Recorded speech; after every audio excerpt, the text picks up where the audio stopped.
Hello friends, welcome to my channel. हूँ राठोड पायल। आज तमने केम्ब्रिजनो जे रोकड़ पूरांतनु समीकरण अथवा तो रोकड़ पूरांतनु जे सिद्धांत है तेना विषे ख्याल अपावीश।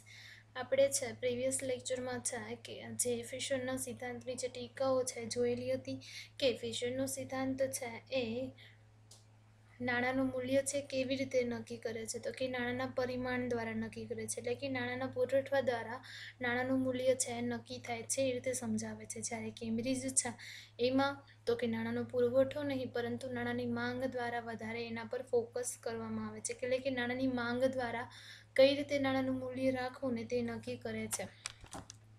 હવે ફર્સ્ટ વન છે તો કે જ્યાં કેમ્બ્રિજ છે એનું રોકડ પુરાંત સિદ્ધાંત એટલે કે કેશ બેલેન્સ ઇક્વેશન અથવા તો બીજું શું કહેવાય છે, કેમ્બ્રિજનું નાણાંના પરિમાણનો સિદ્ધાંત પણ કહેવાય છે, અથવા તો પ્રોફેસર પીગુનું છે સમીકરણ છે એ પણ તમે કહી શકો. ફર્સ્ટ વન છે ઉદ્ભવ. એનો ઉદ્ભવ ક્યાંથી થયેલો હતો કે નાણાંનું મૂલ્ય કઈ રીતે નક્કી થાય છે તે સમજાવવા માટે પ્રોફેસર ફિશર અને તેના જે પુરોગામીઓએ છે એ નાણાંના પરિમાણનો સિદ્ધાંત રજૂ કર્યો હતો. પરંતુ એ સિદ્ધાંત છે એમાં ઘણી બધી ટીકાઓ થઈ, એટલે કે પરંતુ પાછળથી જે આ સિદ્ધાંતની ક્ષતિઓ બહાર આવી કે જેની ભૂલો હતી, મિસ્ટેક હતી જે બહાર આવેલી કે પ્રોપર છે સિદ્ધાંત સમજાવી નહોતા શકીએ, એવી બધાએ લોકોએ પાછળથી પોતાના છે પોઈન્ટ ઓફ વ્યૂ રાખેલા જે ટીકાઓ સ્વરૂપે હતા. આથી સિદ્ધાંતની ક્ષતિઓને નિવારીને એટલે કે જે ક્ષતિઓ છે ભૂલ છે ને સુધારીને મૂળ સિદ્ધાંતને જાળવી રાખવાના ઉદ્દેશ્યથી કેટલાક અર્થશાસ્ત્રીઓએ છે તેમાં સુધારા વધારા કર્યા અને એક નવું સ્વરૂપ આપ્યું છે. આ સિદ્ધાંતને નવું સ્વરૂપ આપવાનું જે કાર્ય છે કેમ્બ્રિજ યુનિવર્સિટી છે એ ઇંગ્લેન્ડમાં આવેલી છે, કે જે કેમ્બ્રિજ યુનિવર્સિટીના જે મહાન અર્થશાસ્ત્રીઓ છે પ્રોફેસર માર્શલ, પીગુ, પછી કેન્સ, રોબર્ટસન છે એ વગેરે કર્યું છે. તેઓએ આ સિદ્ધાંતને સમજાવવા માટે જે નવું સમીકરણ રજૂ કર્યું છે તેને શું કહેવાય છે, તો કે કેમ્બ્રિજનું સમીકરણ તરીકે ઓળખવામાં આવે છે. કે આ સમીકરણ છે એ કોના દ્વારા થયેલું, તો કે પ્રોફેસર માર્શલ હતા, તેમાં પ્રોફેસર પીગુ, પછી પ્રોફેસર કેન્સ અને પ્રોફેસર રોબર્ટ્સન, એટલે કે આ બધાનું છે મળીને આ સિદ્ધાંત છે એટલે કે આ સમીકરણ છે રજૂ કરેલું છે. તો કે ક્યાંના હતા, તો કે કેમ્બ્રિજ યુનિવર્સિટી છે કે જે ઇંગ્લેન્ડમાં આવેલી છે ત્યાંના છે મહાન અર્થશાસ્ત્રીઓ હતા. એટલે કે કેમ્બ્રિજ છે એનું ઉદ્ભવ ક્યાં થયો, કેમ્બ્રિજ છે કેન્સનું જે રોકડ પુરાંત છે એનું સિદ્ધાંતનો ઉદ્ભવ ક્યાંથી થયો, તો કે નાણાંનું જે મૂલ્ય કઈ રીતે નક્કી થતું, તો કે પ્રોફેસરે જે સિદ્ધાંત રજૂ કરેલો તેમાં જે ક્ષતિઓ આવેલી ટીકાઓ છે એના આધારે એટલે કે એને નિવારવા માટે જેનાથી જે મૂળ સિદ્ધાંત છે એને સિદ્ધાંત છે એને જાળવી રાખવાના ઉદ્દેશ્યથી ઘણા બધા સુધારા વધારા છે એને કરીને અર્થશાસ્ત્રીઓએ નવું એક સ્વરૂપ આપ્યું છે. એને આ સિદ્ધાંત છે એનું સમીકરણ રજૂ કરેલું છે કે જેમાં 4 અર્થશાસ્ત્રીઓ છે સામેલ છે, તો કે પ્રોફેસર માર્શલ, પ્રોફેસર પીગુ, કેન્સ અને રોબર્ટસન છે વગેરે કરેલું છે, કે જે નવા સમીકરણ થ્રુ એ સમજાવે છે. તેને શું કહેવાય છે, તો કે કેમ્બ્રિજનું સમીકરણ તરીકે ઓળખવામાં આવે છે. વળી આ સિદ્ધાંતને રોકડ પુરાંતનું સમીકરણ કે રોકડ પુરાંતનો દૃષ્ટિકોણ પણ કહેવામાં આવે છે.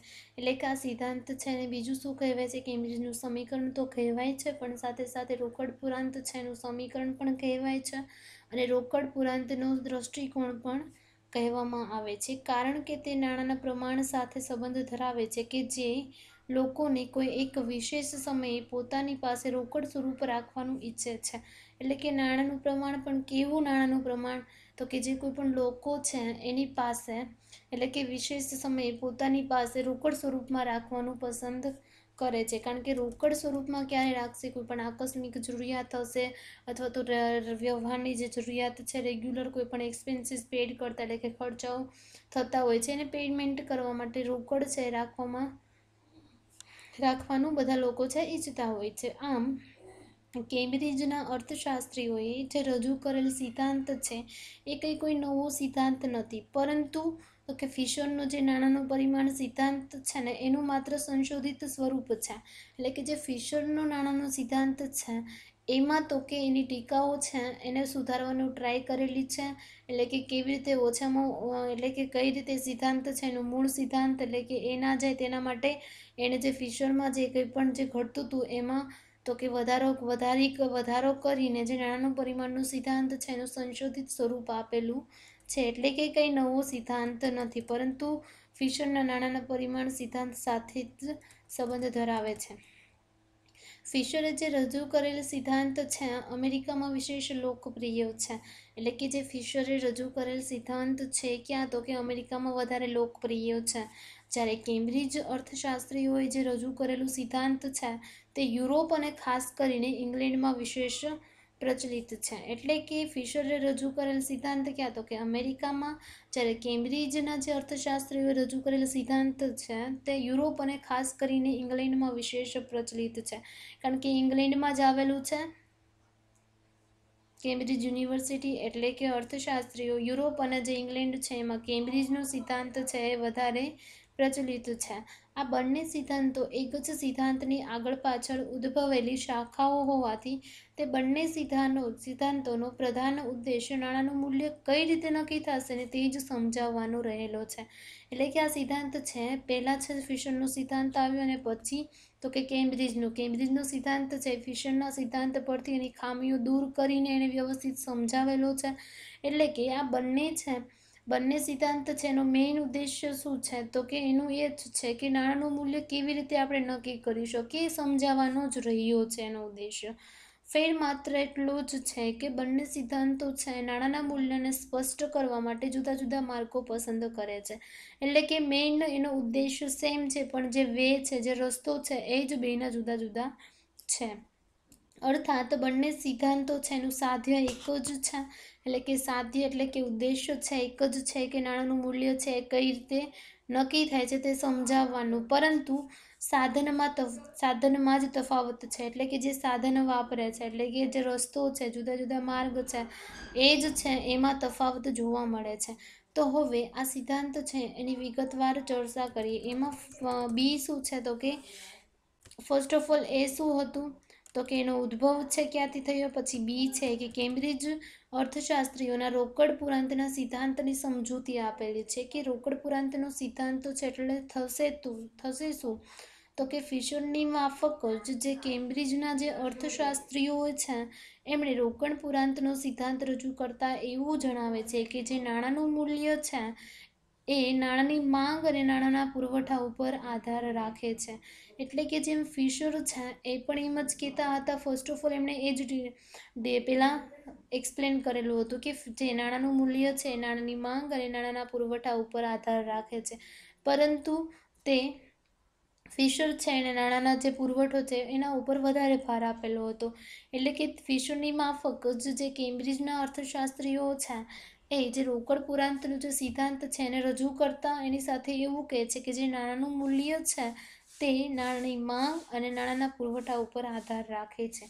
એટલે કે જે નાણાંની માંગ અને નાણાંનો પુરવઠો છે એ બંને સેમ થશે ત્યારે જ છે નાણાંનું મૂલ્ય છે એ નક્કી થશે. આ જે છે એ જ ટ્રાય કરે છે અત્યારમાં માર્કેટમાં આ જ પરિસ્થિતિ લાવવા માટે, કારણ કે નાણાંનું મૂલ્ય નક્કી થશે તો ઘણા બધા પ્રોબ્લેમ છે એનું સોર્ટ આઉટ થઈ શકે છે. અને કોઈ એક સમયે જ્યાં નાણાંની માંગ બરાબર નાણાંનો પુરવઠો થઈ રહે છે, એટલે કે પુરવઠો તો એની જેટલો જ છે ત્યારે નાણાંનું મૂલ્ય છે નક્કી થાય છે. એટલે કે નાણાંનું મૂલ્ય કઈ રીતે નક્કી થાય છે કે જ્યારે નાણાંની માંગ બરાબર નાણાંનો પુરવઠો છે તે થશે ત્યારે. આમ અહીં સુધી બંને સમીકરણોના જે પ્રણેતાઓ છે એકમત છે, એટલે કે ફિશર પણ એવું જ કહે છે કે નાણાંનું મૂલ્ય છે નાણાંની માંગ અને નાણાંના પુરવઠા ઉપર જ આધાર રાખે છે. એવી જ રીતે કેમ્બ્રિજ પણ એવું જ કહે છે કે નાણાંનું મૂલ્ય છે નાણાંની માંગ અને નાણાંના પુરવઠા ઉપર જ આધાર રાખે છે, પરંતુ નાણાંનું મૂલ્ય નક્કી કરવામાં કયું પરિબળ મહત્વનો ભાગ ભજવે છે, એટલે કે નાણાંનું માંગ કે નાણાંનો પુરવઠો.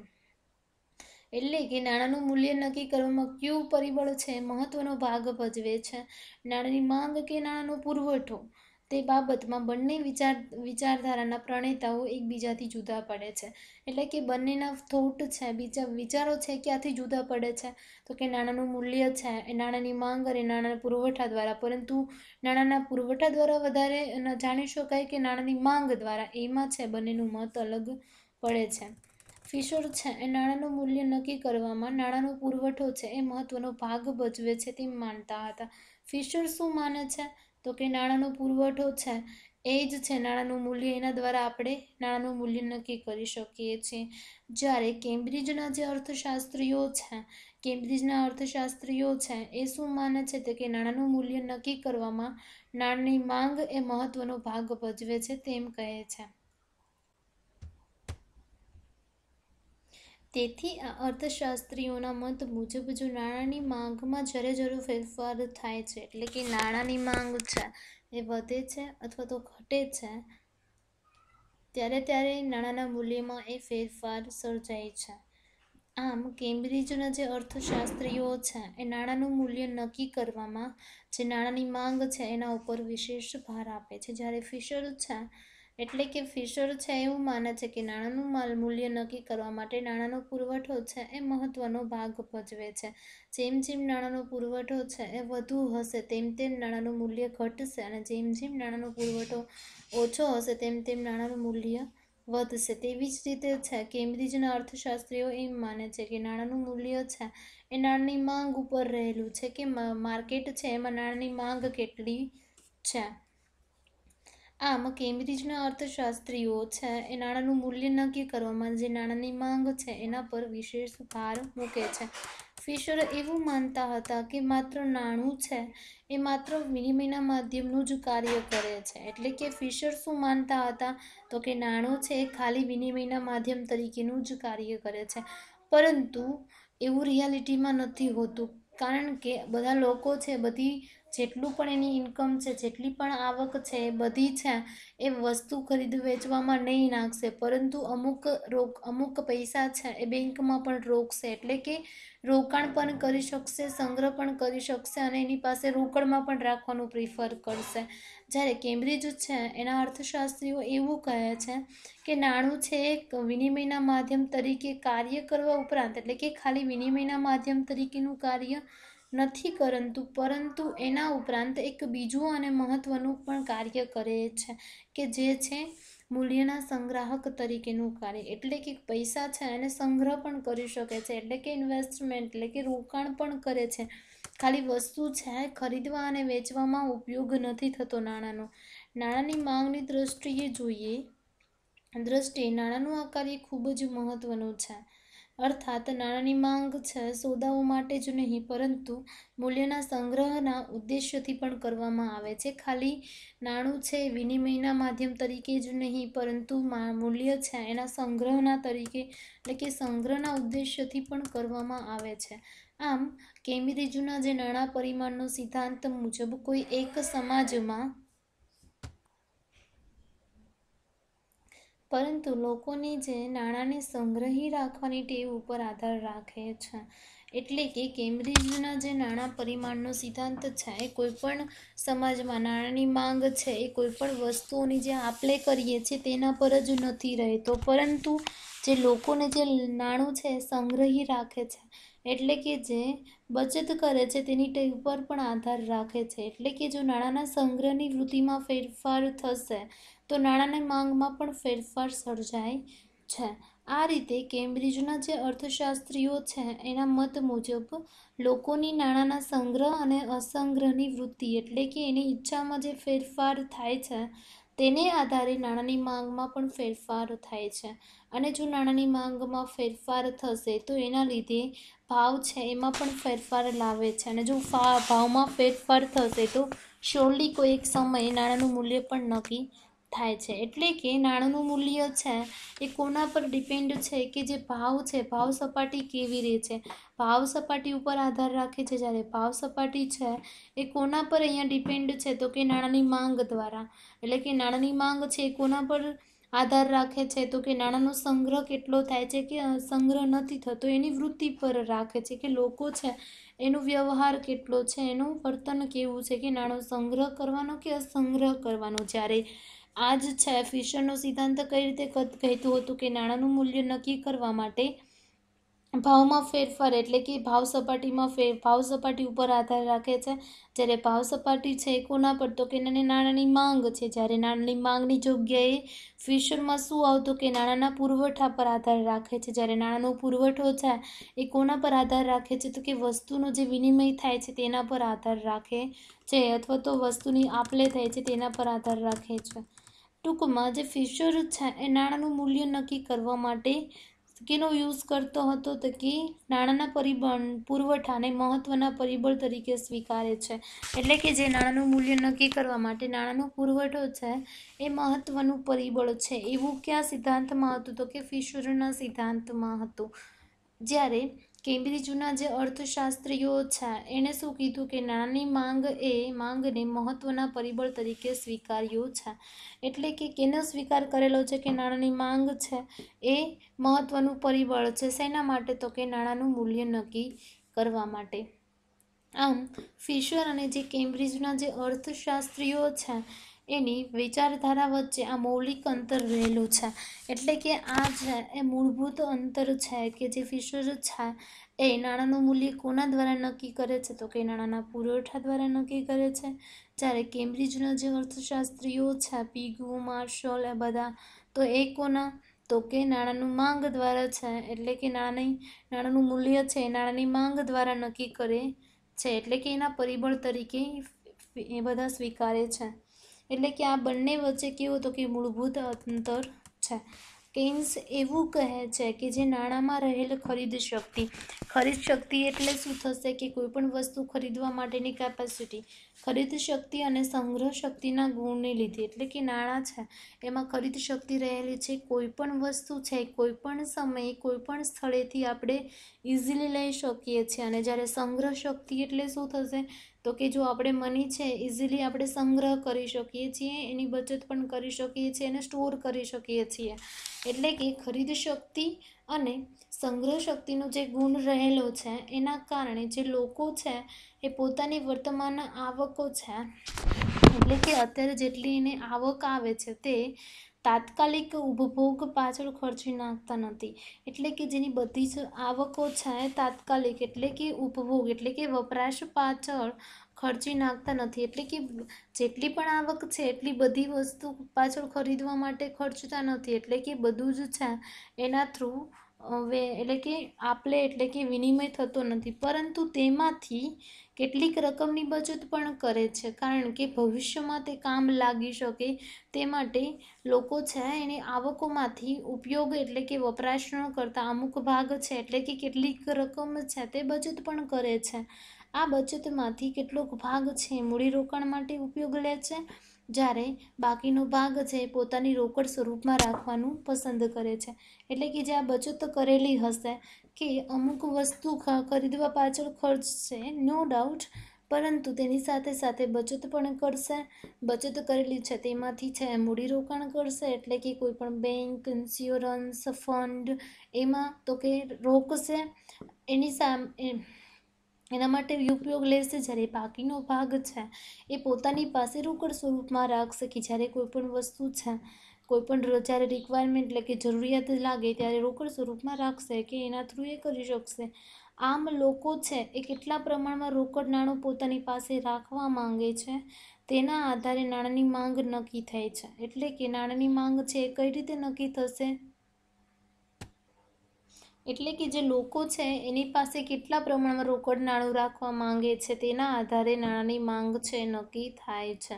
અને રોકડ નાણાંની માંગના પ્રમાણના આધારે નાણાંનું મૂલ્ય છે નક્કી થાય છે. એટલે કે નાણાંનું મૂલ્ય નક્કી કરવા માટે નાણાંનું જે માંગ છે એનું પ્રમાણ જાણવું પડશે. એટલે કે રોકડ નાણાંની માંગ કેટલી છે તો એ જાણવા માટે તો કે લોકો પાસે છે એ કેટલા પ્રમાણમાં છે રોકડ નાણું રાખવા માંગે છે તેના આધારે નાણાંની માંગ નક્કી થાય છે. અને નાણાંની માંગ દ્વારા છે નાણાંનું મૂલ્ય નક્કી થાય છે. સામાન્ય રીતે નાણાંની માંગનો આધાર લોકોની ટેવ, જરૂરિયાત, સ્વભાવ ઉપર રહેલો છે. એટલે કે નાણાંની માંગનો આધાર છે. જેમ જેમ લોકોની ટેવ છે, જરૂરિયાતો છે, એનો સ્વભાવ છે એમ બદલશે તેમ તેમ શું થશે તો કે નાણાંની માંગ છે એ પણ બદલે છે.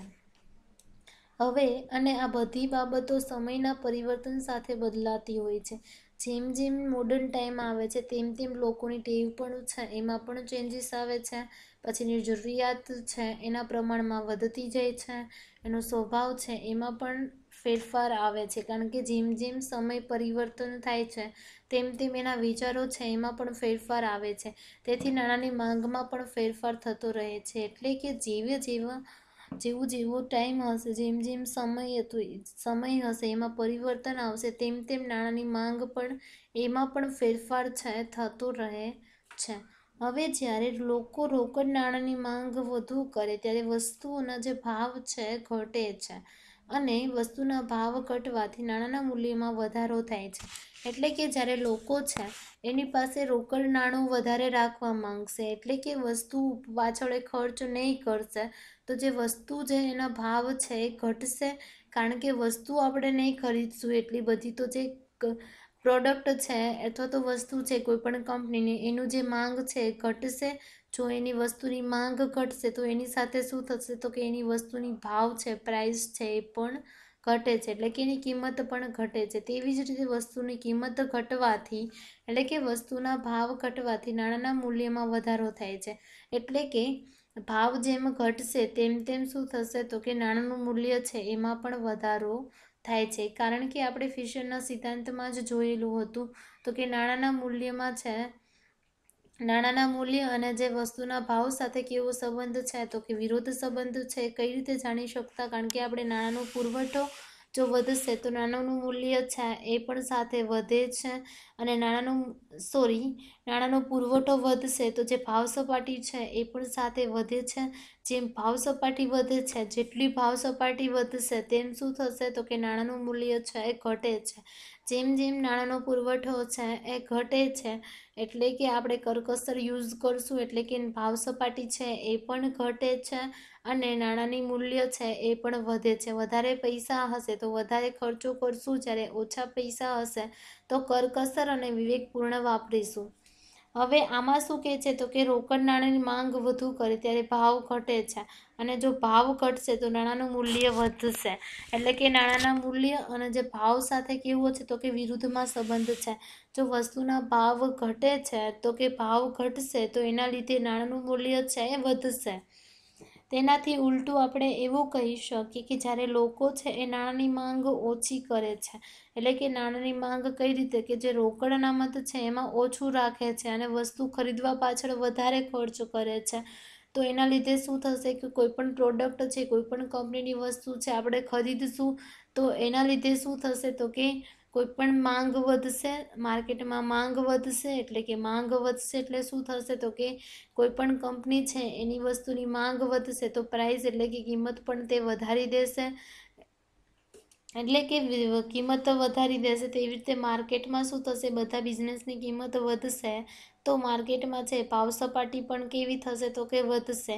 ક્યારે વધશે તો કે જ્યારે લોકો પાસે છે એ નાણાંની માંગ છે ઓછી કરે છે ત્યારે વસ્તુના ભાવ પણ વધે છે. એટલે કે વસ્તુના ભાવ વધશે તો એટલે કે વસ્તુના ભાવ વધવાથી નાણાંના મૂલ્યમાં ઘટાડો થાય છે. કારણ કે બંને વચ્ચે સંબંધ કેવો છે તો કે એડવર્સ અથવા તો વિરુદ્ધ સંબંધ છે. આમ જે નાણાંનું મૂલ્ય નક્કી કરવામાં નાણાંની માંગ છે એક મહત્વનો ભાગ ભજવે છે. એટલે કે નાણાંનું મૂલ્ય નક્કી કરવું હોય તો આપણે નાણાંની માંગ દ્વારા છે ઇઝીલી કરી શકીએ છીએ.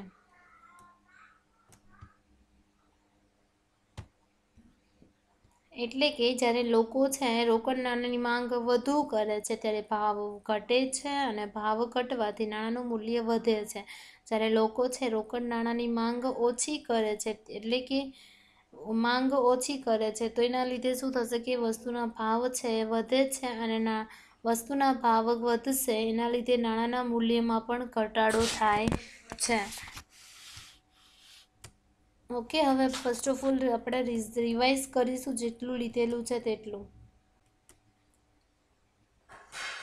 કેમ્બ્રિજનો જે રોકડ પુરાંતનો સિદ્ધાંત છે એનો ઉદ્ભવ છે, એટલે કે નાણાંનું મૂલ્ય કઈ રીતે નક્કી થાય તે માટે પ્રોફેસર ફિશર અને જેના પુરોગામીઓ છે એની પહેલાં આપેલું છે પરિમાણનો સિદ્ધાંત રજૂ કરેલો, પરંતુ પાછળથી એની ક્ષતિ અને એની ટીકાને લીધે શું થયું તો કે મૂળ સિદ્ધાંતને જાળવી રાખવાના ઉદ્દેશ્યથી કેટલાક અર્થશાસ્ત્રીઓ છે એને સુધારા વધારા કરીને એક નવું સ્વરૂપ આપેલું કે આ સિદ્ધાંત છે નવું સ્વરૂપ આપવાનું કાર્ય કોણે કર્યું હતું તો કે કેમ્બ્રિજ યુનિવર્સિટીના એક મહાન અર્થશાસ્ત્રીઓ, એમાં પ્રોફેસર માર્શલ, પ્રોફેસર ફિશર અને પ્રોફેસર રોબર્ટસન અને કેન્સ છે એમણે વગેરે કર્યું છે. તેઓએ આ સિદ્ધાંતને સમજાવવા માટે એક નવું સમીકરણ રજૂ કર્યું. તેને શું કહેવાય છે તો કે કેમ્બ્રિજનું સમીકરણ તરીકે ઓળખવામાં આવે છે. વળી આ સિદ્ધાંતને રોકડ પુરાંતનું સમીકરણ કે રોકડ પુરાંતનો દ્રષ્ટિકોણ પણ કહેવામાં આવે છે, કારણ કે તેનું નાણાંના પ્રમાણ સાથે સંબંધ ધરાવે છે. લોકો કોઈ એક વિશેષ સમયે પોતાની રોકડ સ્વરૂપમાં રાખવાનું પણ ઈચ્છે છે. પણ જે કેમ્બ્રિજ અર્થશાસ્ત્રીએ રજૂ કરેલા કે કંઈ નવો સિદ્ધાંત નથી, પરંતુ જે ફિશર છે એ જે નાણાંનો પરિમાણનો સિદ્ધાંત છે તેનું માત્ર સંશોધિત સ્વરૂપ છે. એટલે કે એમાં સુધારા વધારા કરીને, એમાં ખામી દેખાણી, ટીકાઓ દેખાણીને સુધારા વધારા કરીને વ્યવસ્થિત એમને રજૂ કરવાની ટ્રાય કરેલી છે. કોણે તો કે કેમ્બ્રિજના જે અર્થશાસ્ત્રીઓ છે તે. ફિશરે રજૂ કરેલ જે સિદ્ધાંત છે એ અમેરિકામાં લોકપ્રિય છે, જ્યારે કેમ્બ્રિજનો સિદ્ધાંત છે તે યુરોપ અને ખાસ કરીને ઇંગ્લેન્ડમાં પ્રચલિત છે, કારણ કે ઇંગ્લેન્ડમાં જ છે કેમ્બ્રિજ યુનિવર્સિટી આવેલી છે. એટલે કે આ સિદ્ધાંતો છે આગળ પાછળ ઉદ્ભવેલી હોવાથી તેને બંને સિદ્ધાંતો છે એનો ઉદ્દેશ્ય શું છે તો કે નાણાંનું મૂલ્ય કઈ રીતે નક્કી થાય, એટલે કે મૂલ્ય કઈ રીતે નક્કી કરવા માટે બંને છે જુદા જુદા માર્ગો પસંદ કરે છે. એટલે કે બંને સિદ્ધાંતો છે એનું સાધ્ય એક જ છે, મેઇન ઉદ્દેશ્ય એક જ છે, પરંતુ તફાવત શેમાં છે તો કે સાધનમાં, એટલે કે જે માર્ગ અથવા તો રસ્તો પસંદ કરે છે તેના પર છે. એટલે કે કેમ્બ્રિજ અર્થશાસ્ત્ર રોકડ પુરાંતના સિદ્ધાંતની સમજૂતી છે. ફિશરની માફક જે કેમ્બ્રિજના અર્થશાસ્ત્રીઓ છે એને રોકડ પુરાંતનો સિદ્ધાંત જણાવતા કહેલું છે કે નાણાંનું મૂલ્ય એટલે કે કોના દ્વારા નક્કી થાય છે તો કે નાણાંની માંગ અને નાણાંના પુરવઠા દ્વારા. એટલે કે નાણાંનું મૂલ્ય છે નાણાંની માંગ અને પુરવઠા ઉપર આધાર રાખે છે. એટલે કે કોઈ એક સમય છે જ્યાં નાણાંની માંગ બરાબર નાણાંનો પુરવઠો થઈ જાય ત્યારે નાણાંનું મૂલ્ય છે એ નક્કી કરવામાં આવે છે. કે અહીંયા સુધી છે બંને સાથે છે, પરંતુ નાણાંનું મૂલ્ય છે નક્કી કરવામાં કયું પરિબળ છે વધારે ભાગ ભજવે છે, એટલે કે નાણાંની પુરવઠો કે નાણાંની માંગ કે નાણાંનો પુરવઠો. એ બંને વિચારધારાના પ્રણેતાઓ એકબીજાથી જુદા પડે છે.